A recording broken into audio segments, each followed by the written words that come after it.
নিয়তং ন কর্মাণি লোকস্য সৃজতি প্রভু ন কর্মফল সংযোগং স্বভাব তু প্রবর্ততে। অর্থাৎ আত্মা মানুষের কর্তৃত্ব, কর্ম ও কর্মফল প্রাপ্তি সৃষ্টি করেন না, কিন্তু অবিদ্যারূপিণী মায়া শক্তি কর্তৃত্বাদি রূপে প্রবর্তিত হয়।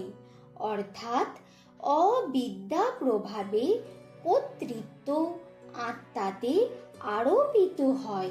ন আদত্তে কস্যচিৎ পাপং ন চৈব সুকৃতং বিভু অজ্ঞানেন আবৃতং জ্ঞানং তেন মুহ্যন্তি যন্তব।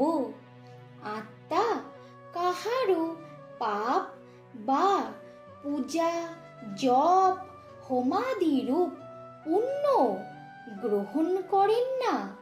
পূর্বোক্ত অবিদ্যা দ্বারা আমি কর্তৃত্ব, এই বিবেক জ্ঞান আত্মজ্ঞান দ্বারা আবৃত বলিয়া প্রাণীগণ মোহগ্রস্ত হয়।